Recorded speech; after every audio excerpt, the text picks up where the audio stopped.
Matagal nang pinananabikan ni na Mike at Lisa ang biyaheng ito, isang kinakailangang pahinga mula sa magulo at nakapapagod na takbo ng araw-araw na buhay.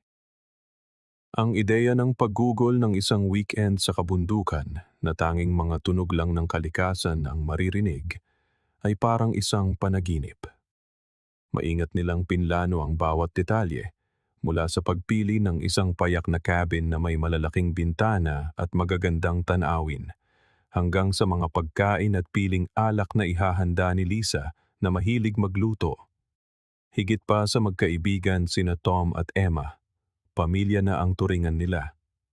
Ang dalawang mag-asawa ay nakabuo na ng maraming alaala sa loob ng maraming taon, mula sa mga biglaang lakad hanggang sa mga hapunan sa bahay na puno ng mahahabang kwentuhan tungkol sa buhay. May espesyal na layunin ng biyaheng ito, ang ipagdiwang ang pagkakaibigang nanatiling matatag sa kabila ng paglipas ng panahon at mga pagbabago sa buhay. Pagdating nila sa cabin, bitbit ang mga maletang puno ng makakapal na kumot at board games, para silang mga batang nagtawanan nang mapagtantong mas maganda pa pala ang lugar kaysa sa mga litrato. Ang sariwang hangin ng bundok ay isang paanyaya para mag-relax at kalimutan ang mundo sa labas. Sa unang gabi, ang enerhiya ay purong selebrasyon. Pagkatapos ng masarap na hapunan, nagtipon sila sa sala sa harap ng fireplace, kung saan ang lumalagablab na kahoy ay nagkakalat ng nakagiginhawang init. Muling isinalaysay ang mga kwento ng nakaraang pakikipagsapalaran habang humihigop ng alak, at ang kanilang mga halakhak ay umalingaw-ngaw sa buong silid. Ito ang mga sandaling nagpaniwala kay Mike na walang anumang makatitinag sa kanilang samahan. Kinabukasan, ginalugad ng grupo ang paligid ng cabin, naglakad sa mga landas na paliko-liko sa gitna ng mga puno, at nagtapos sa isang nakamamanghang tanawin ng isang lawa na may malinaw na tubig. Si Emma ang pinakamasigla, laging nagmumungkahi ng mga nakakatawang pose para sa mga litratong kinukunan nila. Si Tom, na mas tahimik, ay ngumingiti lang at sumasabay, habang sina Lisa at Mike ay nagpahuli, ninanamnam ang katahimikan ng lugar. Lahat ay tila perpekto. Ang magaan at masayang kapaligiran ay nagparamdam kay Mike na ito na ang magiging isa sa pinakamagandang weekend ng kanilang buhay. Pagsapit ng ikalawang gabi, mas naging relax ang lahat. Muling sinindihan ang fireplace at ang dalawang mag-asawa ay umupo sa paligid nito, hawak ang kani-kanilang kopita ng alak. Nagsimula ang usapan sa mga simpleng bagay, ngunit di nagtagal ay naging mas personal, isang refleksyon ng tiwala at komportableng pakiramdam sa isa't isa. Si Emma, na laging pinakapalakaibigan sa grupo, ay nagkwento tungkol sa isang nakakatawang biyahe nila ni Tom, maraming taon na ang nakalipas, na nagdulot ng malalakas na tawanan mula sa lahat. Si Lisa, na gustong-gusto ang pagiging palabiro ni Emma, ay nagbahagi rin ng mga nakatutuwang sandali nila ni Mike. Ito ang uri ng gabi na tila imposibleng masira. Ang perpektong kombinasyon ng tawanan, kwentuhan, at ang mahinang tunog ng hangin sa labas ay lumikha ng isang perpektong tagpuan. Si Mike, na nakaupo sa sofa katabi si Lisa, ay lumingon sa paligid at nakaramdam ng pasasalamat para sa sandaling iyon. Para sa kanya, natutupad ng biyahe ang ipinangako nito, ang palakasin ang ugnayan nila ng kanilang mga kaibigan at magbigay ng pahinga mula sa rutina. Hindi niya alam na ilang sandali na lang, isang pangungusap ang babago sa takbo ng gabing iyon at yayanig sa pundasyon ng kanyang pinaniniwalaang matatag na relasyon at hindi matitinag na pagkakaibigan. Sumandal ng bahagya si Emma, ipinatong ang kanyang siko sa braso ng sofa at may isang mapaglarong ngiti sa kanyang muka. Binitiwan niya ang pangungusap na sa isang iglap ay ganap na nagpabago sa kapaligiran. Paano kung magpalit tayo ng partner ngayong gabi? Ang silid, na ilang sandali lang ang nakalipas, ay puno ng tawanan at init, ay tila huminto sa pag-ikot. Nakaramdam si Mike ng panlalamig na para bang biglang bumigat ang hangin. Tumawa siya, sinusubukang itago ang pagkailang. Oo naman Emma, nakakatawa yan. Sagot niya sa tonong naglalayong gawing normal ang sitwasyon. Ngunit ang pilit na tawa ni Mike ay sinalubong lamang ng nakabibinging katahimikan ni Tom, na umiiwas tumingin kahit kanino. Ang ngiti naman ni Emma ay nanatili, na parabang inaasahan niyang seseryosohin ang kanyang ideya. At doon nangyari ang hindi inaasahan. Si Lisa, sa tabi ni Mike, ay bahagyang tumawa at sinabing may siglang hindi niya nakilala, "Wow, mukhang masaya yan. Sige, gawin natin." Parang gumuho ang mundo ni Mike. Ang mga salitang iyon, na sinabi ng kanyang asawa ng may hindi kapani-paniwalang naturalesa, ay tumama sa kanya na parang isang malaking alon. Tiningnan niya ito, umaasang makakita ng mapaglarong ekspresyon. Isang tingin na magkukumpirmang biro lang yon. Pero ang nakita niya ay lubos na nagpabagsak sa kanya. Ang mga mata ni Lisa ay nagniningning sa kuryosidad na parabang may pinasiklab sa loob niya ang mungkahi. Si Tom, na tahimik hanggang sa sandaling iyon, ay sa wakas ay gumalaw sa sofa, tila hindi siya komportable. Hindi yata magandang ideya yan, Emma, bulong niya na halos hindi marinig sa gitna ng paglagitik ng apoy. Pero hindi umatras si Emma. Inikot niya ang kopita sa kanyang kamay at nagpumilit sa isang mapaglarong tono na nagtatago sa kabigatan ng kanyang mga salita. Isang gabi lang naman, walang commitment. Hindi ba't magiging interesante na subukan ng bago? Iniiwas ni Mike ang kanyang tingin.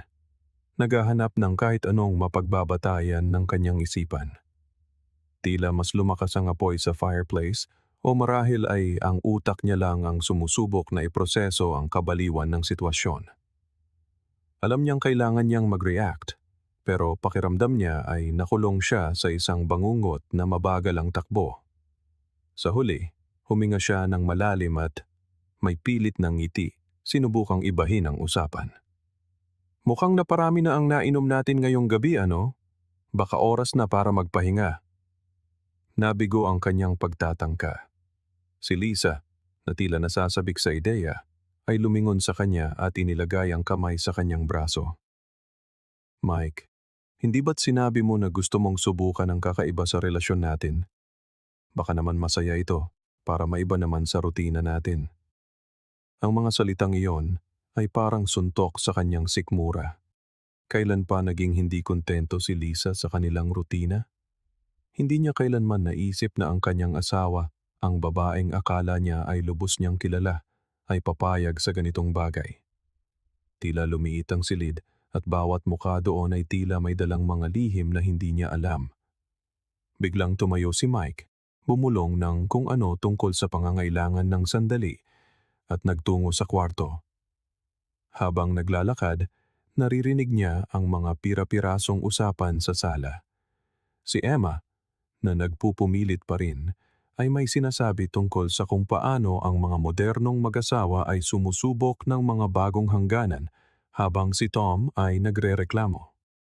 At si Lisa, hindi niya marinig si Lisa na lalong nagpagulo sa lahat. Ipinagtatanggol ba niya ito? O nanahimik lang siya? Hindi niya alam kung alin ang mas masama. Pagdating sa kwarto, isinara niya ang pinto at sumandal dito, sinusubukang ayusin ang kanyang isipan. Ang cabin, na dating isang kanlungan ng kapayapaan, ay tila nakakasakal na ngayon. Tiningnan niya ang kama, na maayos na may malinis na puting kumot, ang mga maleta na bukas pa rin sa sulok, isang malupit na paalala na nagsisimula pa lang ang biyahe.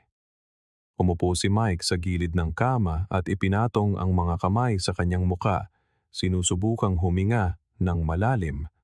Kailangan niya ng mga sagot. Kailangan niyang maintindihan kung ano ang nangyayari kay Lisa, kay Emma, sa lahat ng naroroon. Ngunit higit sa lahat kailangan niyang maintindihan kung ano ang ibig sabihin nito para sa kanya, para sa pagsasamang akala niya ay kasing tibay ng bato.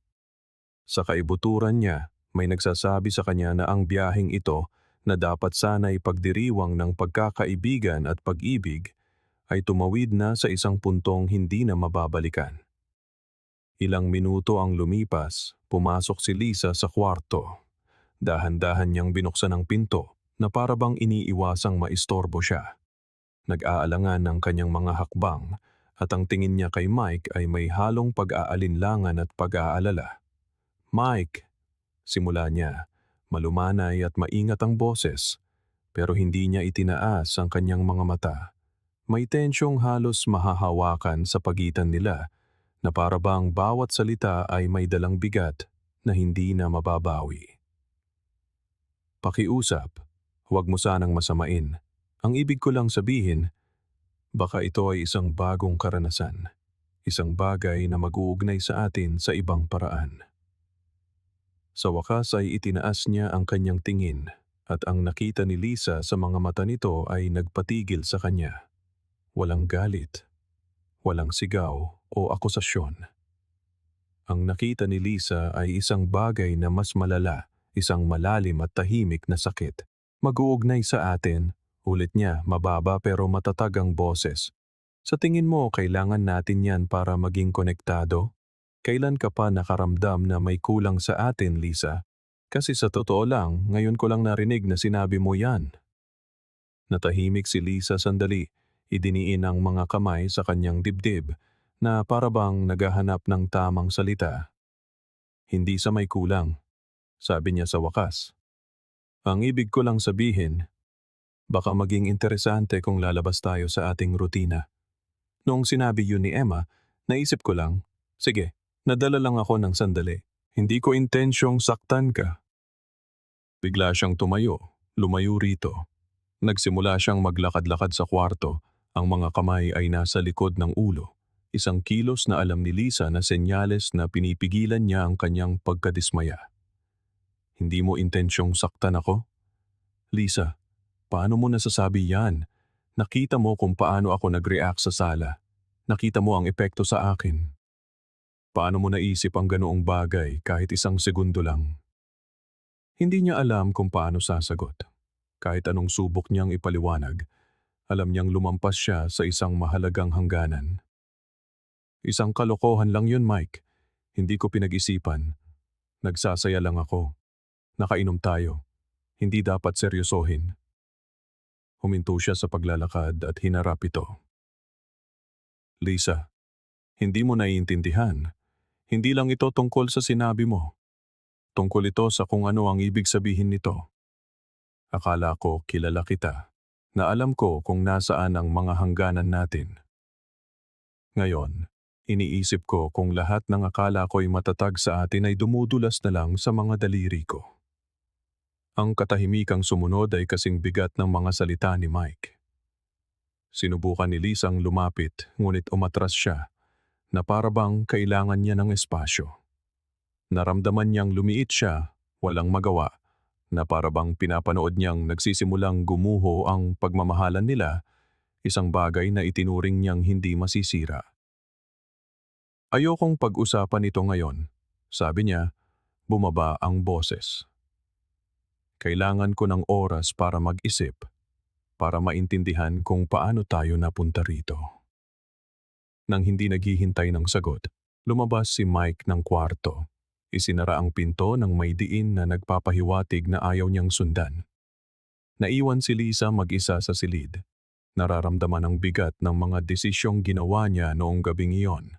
Umupo siya sa kama at hinaplos ang kanyang buhok, nakatingin sa kawalan. Sa unang pagkakataon, naisip niya kung minamaliit niya ang epekto ng kanyang mga salita.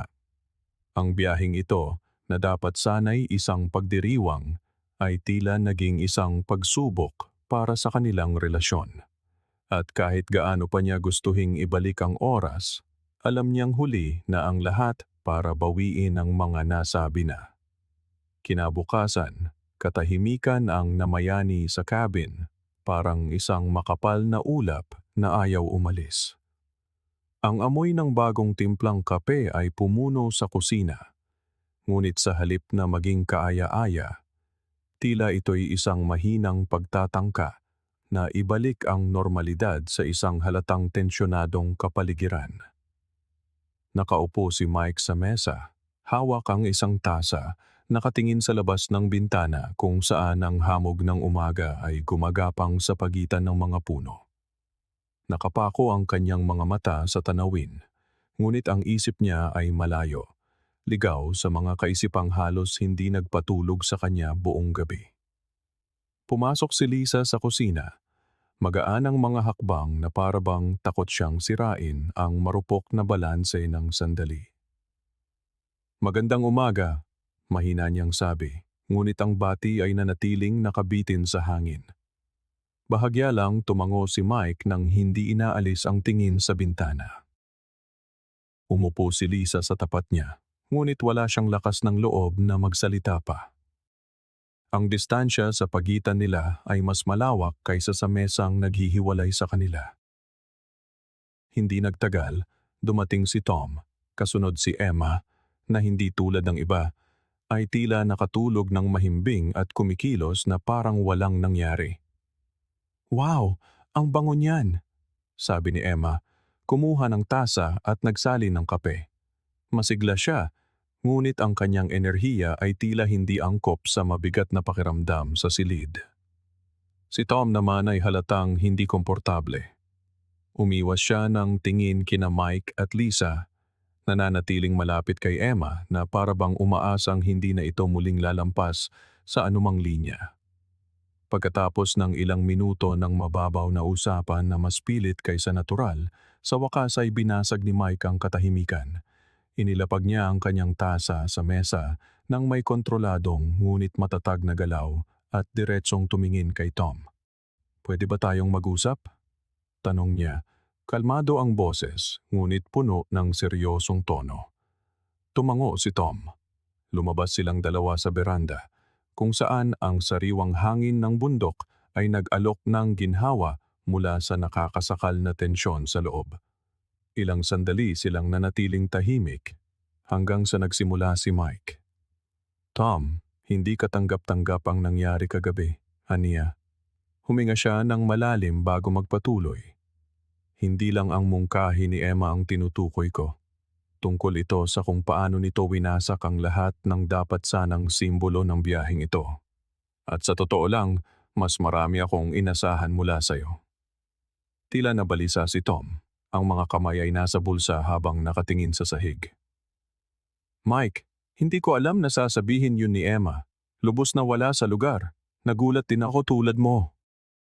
"Kung ganoon, bakit wala kang sinabi?" ganti ni Mike. Bahagyang tumaas ang boses ngunit kontrolado pa rin. "Nanahimik ka habang lumalampas siya sa hangganan. Pwede mo sanang pigilan, pero wala kang ginawa." Itinaas ni Tom ang kanyang mga mata. Sa wakas ay sinalubong ang tingin ni Mike. "Sinusubukan kong iproseso ang nangyayari. Nakakailang at hindi ko alam kung paano mag-react. Pero maniwala ka, hindi ko sinusuportahan ang sinabi niya. Hinding-hindi." Ang sinseridad sa boses ni Tom ay tila nagpakalma sa galit ni Mike, ngunit hindi nito nabura ang sakit na nararamdaman niya. "Tom, naiintindihan kong minsan ay may mga nasasabi ang tao nang hindi nag-iisip, pero ang ikinababahala ko ay hindi lang ang sinabi. Ito ang epekto nito. Nasa komplikadong sitwasyon kami ni Lisa ngayon at hindi ko alam kung makakabalik pa kami sa dati." Bumuntong hininga si Tom. "Mike, pasensya na. Totoo, kakausapin ko si Emma. Kailangan niyang maintindihan ang pinsalang idinulot niya. At gusto kong malaman mo na kung maibabalik ko ang oras, ibang-iba ang magiging kilos ko." Nanatili silang tahimik ng ilang minuto pa. Walang nang dapat sabihin sa sandaling iyon. Alam ni Mike na tapat ang mga salita ni Tom, ngunit hindi nito mababago ang nangyari na. Ang kanilang pagkakaibigan, tulad ng kanyang relasyon kay Lisa, ay nasa alanganing kalagayan, at hindi siya sigurado kung paano o kung mabubuo pa ba ang lahat. Pabalik sa loob, sa kwarto, nakaupo si Lisa sa gilid ng kama. Ang katahimikan ay siksik, halos nakakasakal, at nang pumasok si Mike, dahan-dahang isinara ang pinto. Sumandal siya sa pinto sandali, huminga ng malalim bago sa wakas ay nagsalita. "Nakausap ko si Tom," sabi niya. Ang boses ay kalmado ngunit puno ng emosyonal na pagod. Hindi niya alam na imumungkahi yun ni Emma, pero hindi nito binabago ang katotohanang apektado tayong lahat. Dahan-dahang tumayo si Lisa, humakbang papalapit sa kanya. "Mike, alam kong nagkamali ako," sabi niya, bahagyang nanginginig ang boses. "Dapat nalaman ko agad kung gaano iyon kamali, kung ano ang mararamdaman mo. Hindi ko alam kung anong pumasok sa isip ko. Parang gusto kong magmukhang astig, masaya. Hindi ko inisip ang mga kahihinatnan." Iniiwas niya ang tingin. "Astig?" Ulit niya, mas matigas na ngayon ang boses. "Lisa, hindi ito tungkol sa pagiging astig. Tungkol ito sa respeto, sa mga hangganan. Paano mo hindi nakita na masasaktan tayo dito?" Humakbang pa siya papalapit. Iniabot ang kamay na parabang gusto siyang hawakan, ngunit huminto sa kalagitnaan. "Nakikita ko na ngayon, Mike. Nakita ko noong sandaling lumabas ka ng sala kagabi at kinamumuhian ko ang sarili ko para doon. Pero pakiusap, bigyan mo ako ng pagkakataong ayusin ito." Sa wakas ay tumingin si Mike sa kanyang mga mata at ang nakita ni Lisa roon ay nagpahina sa kanya. Hindi galit ang bumabalot sa kanya, kundi isang malalim na kalungkutan, isang pagkadismaya na tila mas malaki kaysa sa kaya niyang dalhin. "Ayusin ito? Paano sa tingin mo maaayos ang ganito, Lisa? Hindi lang ito tungkol sa nangyari kagabi. Tungkol ito sa kung ano ang kinakatawan nito. Akala ko may matatag tayong pundasyon na alam natin kung sino tayo para sa isa't isa. Ngayon, narito ako, kinu-question ang lahat." Ang kanyang mga salita ay tumama kay Lisa na parang isang sampal. Alam niyang nasaktan si Mike, ngunit hindi niya akalain na ganito siya kalito tungkol sa kanila. "Mike, hindi ko kailanman ginustong maramdaman mo yan. Ikaw ang lahat sa akin. At marahil kahapon, sinusubukan kong punan ng isang bagay na hindi ko man lang alam na nararamdaman ko. Gusto ko ng bago. Isang bagay na mag-aalis sa atin sa rutina. Pero pinili ko ang pinakamasamang paraan." Kumunot ang noo niya. Pagkalito at sakit ang nasa kanyang mga mata. "At sa tingin mo yun ang tamang paraan? Ang ipagpalit? Ang ipagpalit tayo, Lisa. Ang ating pagiging pribado. Ang ating tiwala. Na para bang isang bagay na itatapon lang? Ganoon ba ang tingin mo sa kailangan ng pagsasama natin?" Sa wakas ay ginawa niya ang hakbang na iniiwasan niya at hinawakan ang kamay nito, pinisil ng mahigpit. "Hindi, hindi yon, Mike. Naging tanga ako. Nadala ako ng isang hangal na ideya. Pakiusap, makinig ka sa akin. Mahal kita at handa akong gawin ang lahat para ipakita yan sa'yo." Nanatili siyang hindi gumagalaw, hindi mabasa ang kanyang ekspresyon. Pagkatapos ng isang mahabang sandali, binitiwan niya ang kamay nito, umatras. "Kailangan ko lang ng oras, Lisa. Kailangan ko ng oras para iproseso ang lahat ng ito. Dahil sa ngayon, hindi ko alam kung ano ang iisipin. At sa totoo lang, hindi ko alam kung kaya ko pa bang tingnan ka sa parehong paraan." Ang kanyang mga salita ay parang isang patalim sa puso ni Lisa, ngunit alam niyang karapat-dapat siyang marinig ang mga ito. Naramdaman niyang nag-init ang kanyang mga mata, ngunit pinigilan niya ang mga luha, determinado na hindi na palalain ang sitwasyon. "Maghihintay ako, Mike, gaano man katagal. Pero sana malaman mo na hindi ako sumusuko sa atin." Hindi siya sumagot. Kinuha lang niya ang kanyang jacket at lumabas ng kwarto. Iniwan muli si Lisa na mag-isa. Sa pagkakataong ito, hindi na niya napigilan ang mga luha. Habang nagsasara ang pinto, bumagsak siya sa kama at ang mga hikbi ay sa wakas ay bumasag sa katahimikan.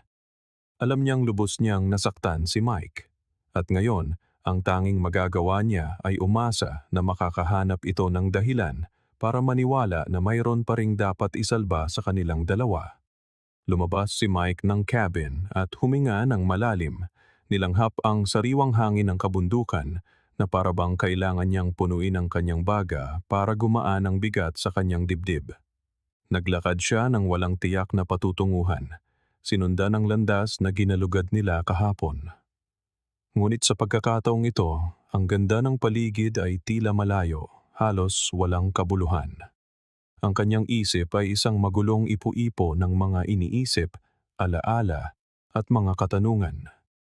Inisip niya kung paanong ang isang bagay na tila napakatibay sa kanila ni Lisa ay naging napakarupok, napakadaling mayanig. Habang naglalakad, sunod-sunod na bumabalik sa kanyang isipan ang mga sandali ng nakaraan. Naalala niya noong una niyang makilala si Lisa, kung paano sila magtatawanan ng walang kahirap-hirap sa loob ng maraming oras, kung paano nila binuo ang isang buhay na batay sa tiwala at pagkakaunawaan. Iyon ang pinakamasakit sa lahat. Ang pakiramdam na ang isang bagay na napakahalaga ay maaaring malagay sa alanganin dahil lamang sa isang pabigla-biglang ideya, isang bagay na hindi niya maintindihan. Ngunit kasabay nito, napaisip siya kung may mga senyales ba siyang binaliwala, kung nabigo ba siyang mapansin na may kulang para sa dalaga. Ang landas ay natapos sa isang maliit na espasyo na patungo sa isang bangin kung saan tanaw ang malawak na kabundukan. Huminto roon si Mike, nakatitig sa abot tanaw. Ang katahimikan sa paligid niya ay halos nakakabingi na binabasag lamang ng ugong ng hangin sa mga puno. Pinadaanan niya ang kanyang mga kamay sa kanyang mukha, sinusubukang ayusin ang kanyang isipan. Mahal niya si Lisa, sigurado siya roon. Ngunit tila hindi sapat ang pag-ibig para ayusin ang nasira. Samantala, pabalik sa cabin, nakaupo si Lisa sa mesa sa kusina, hawak ang isang tasa ng kape na matagal nang lumamig. Napansin ni Emma ang mabigat na tensyon sa paligid, kaya sinubukan niyang magsimula ng usapan. Lisa, alam mo namang isang kalokohan lang yung kagabi, di ba? Hindi ko naman intensyong gumawa ng ganitong gulo. Tumingin si Lisa, tinitigan si Emma na may ekspresyong pinaghalong pagod at pagkadismaya. Emma, hindi mo naiintindihan. Hindi lang yun tungkol sa ideya. Tungkol yun sa kung anong inilabas nito tungkol sa akin, tungkol sa kung anong nangyayari sa amin ni Mike. Hindi mo ba nakikita na higit pa yun sa isang biro? Nag-atubili si Emma, hindi alam ang sasabihin. Sa unang pagkakataon, tila napagtanto niya na ang kanyang mga salita noong nakaraang gabi ay lumampas pa sa kanyang inaakala. Pasensya ka na, Lisa. Talaga, siguro sumobra ako. Hindi ito tungkol sa'yo, sagot ni Lisa, umiiling. Tungkol ito sa amin. Nakita ko ang tingin ni Mike kagabi at sobrang nasaktan siya at alam kong ako ang may kasalanan. Sa beranda, nagmamasid si Tom mula sa malayo. Alam niyang kailangan niyang kausapin si Emma, ngunit hindi niya alam kung saan magsisimula. Ang tensyon sa pagitan ng lahat ay ramdam na ramdam at pakiramdam niya ang biyahe na binalak bilang isang sandali ng selebrasyon ay naging isang delikadong lugar na puno ng mga dinalutas na damdamin. Makalipas ang ilang oras, bumalik si Mike sa cabin. Tahimik siyang pumasok at natagpuan si Lisa sa kusina. Tumayo ito agad nang makita siya, ngunit walang sinabi, naghihintay na si Mike ang bumasag sa katahimikan. Ipinasok ni Mike ang kanyang mga kamay sa bulsa at tiningnan siya. Ang kanyang mukha ay puno pa rin ng pag-aalinlangan, ngunit mayroon na ring tila isang kapasyahan. Lisa, simula niya, ang kanyang boses ay matatag, ngunit walang galit. Pinag-isipan kong mabuti ang tungkol sa atin, kung anong ibig sabihin ng lahat ng ito, at may natanto ako. Ayokong sukuan ka, ayokong sukuan tayo, pero hindi ibig sabihin nito na magiging madali lang kalimutan ang nangyari. Napuno ng luha ang mga mata ni Lisa. Humakbang siya pasulong, ngunit nagatubili. Mike, Hindi ko inaasahang kalimutan mo. Gusto ko lang malaman mo na gagawin ko ang lahat para maayos to. Alam kong nagkamali ako. Alam kong nasaktan kita. Dahan-dahang tumango si Mike na para bang pinoproseso pa rin ang sarili niyang mga salita. Ang pag-aayos nito ay mangangailangan ng panahon, Lisa. Hindi ito isang bagay na mangyayari sa isang gabi lang. Pero kung handa kang subukan, handa rin ako. Humakbang muli si Lisa. Sa pagkakataong ito'y maingat na hinawakan ng kamay ni Mike na tila natatakot na bawiin niya ito. Handa ako, Mike. Higit sa ano pa man. Dahil sa huli, ikaw ang lahat sa akin. At ayokong pagdudahan mo pa yun ulit. Hinawakan ni Mike ng bahagya ang kanyang kamay. Isang kislap ng pag-asa ang nagsimulang sumilay sa kanyang mga mata.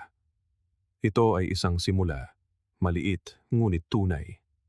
At habang nanatili silang dalawa roon, sinusubukang hanapin ang isang bagong balanse. Ang pakiramdam sa loob ng cabin ay hindi na gaanong nakakasakal at ang tunog ng hangin sa labas ay nagdala ng isang tahimik na pangako na sa pagsisikap at pagmamahal, may mga bagay na maaaring muling mabuo. Salamat sa panonood ng video. Kung nagustuhan ninyo ito, huwag kalimutang mag-subscribe sa channel at i-on ang notifications para hindi ninyo mapalampas ang anumang mga update. Hanggang sa muli.